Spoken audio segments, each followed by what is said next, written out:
I do hope those flowers aren't for her. Hey? Behaving like that in the house of God. And that baby, your baby, if I may remind you, will be traumatized for life, she will. And it's all your fault and all. Can't control your wife, can't even keep your trousers Blanche, on. I'm not going to argue with you in the middle of the street. And if it makes you feel any better, these flowers aren't for Karen. It's Mother's Day. Well, you can tell that wife of yours she'll be getting a Mother's Day surprise of her own. A visit from the police. She'll be lucky if they don't throw away the key. Well, let's hope this is an end to it. I get punched at my daughter's christening. You expect me to forget that? Well, to be fair, you did bring some of this on yourself. Oh, that's typical of you, siding with the enemy. If this were wartime, you'd be hanging from a lamppost. Just think of it as a Mother's Day gift to me. Oh, and speaking of mothers, I got this for you. That's it. Even Liz McDonnell gets a bunch of flowers. Well, I'd be grateful for a cup of tea. Coming up. I've just been having a go at him and all. Him?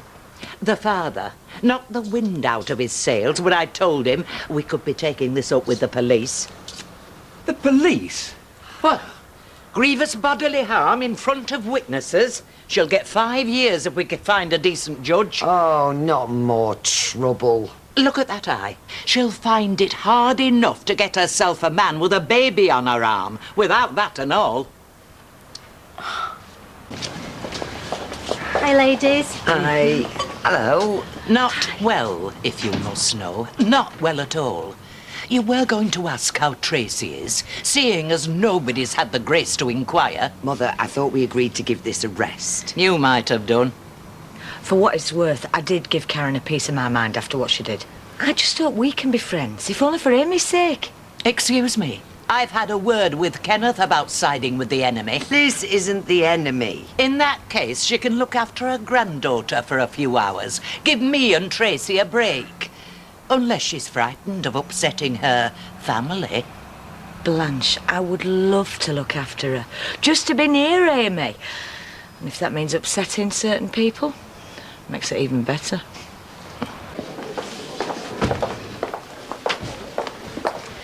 Yes, ladies, what can I get you? If you want somebody to hold your coat, give me a shout. 2 gin and tonics, a red wine and a bucket of water, just in case the comedian makes any more smart remarks. You're not going to start anything, are you? Have you got any idea how much I want to smack her? And have you got any idea how much I want to hold her while you do it? Let's not, eh? If she makes one crack. And if you're thinking of having another go, you'll have to get past me first. We're here for a pint, not a fight. Any road, we've accepted your apology. It's nice to know that at least one of your family has a sense of shame. What apology? You've been saying sorry? No.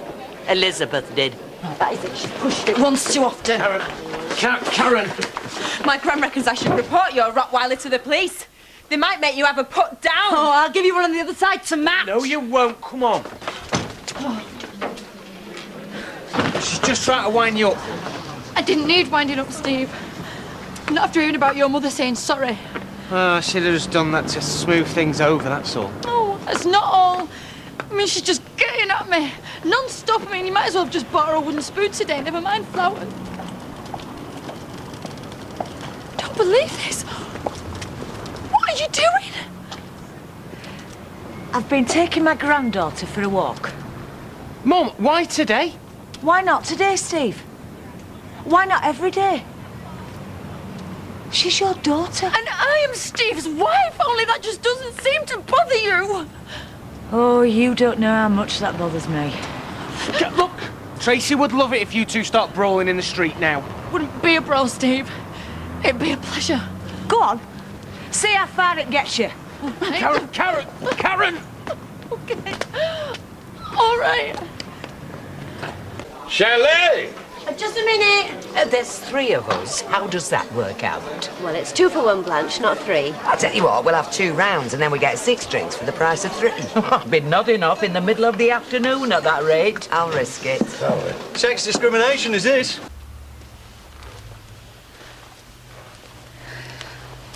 You know that business before.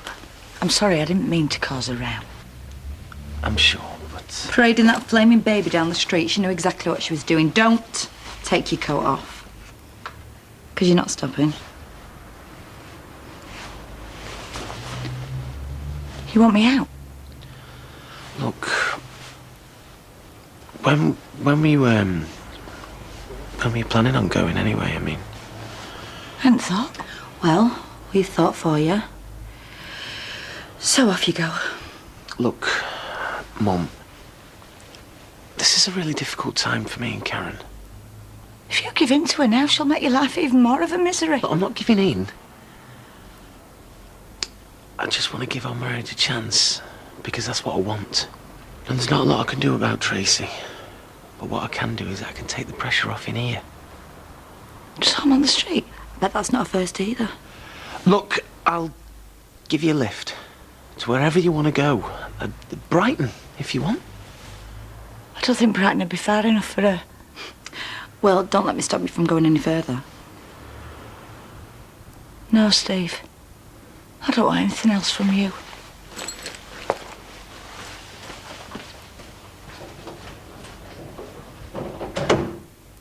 Have you decided about the police? I thought you didn't want them involved. Tracy, you do know that if it goes to court, there's all sorts will come out. Well, and the good name of Barlow's going to be blackened forever. Oh, it's not funny. We just think you should draw a line under the past. Get on with your life. OK. No police. You're not letting that woman get away with assaulting you. No. Oh, no. What are you planning? Nothing. Me and Steve, we've got an understanding. And at the moment, I'm happy to keep it that way. But when the time's right, Karen's going to get what's coming to her. And it's going to hurt a hell of a lot more than a black eye.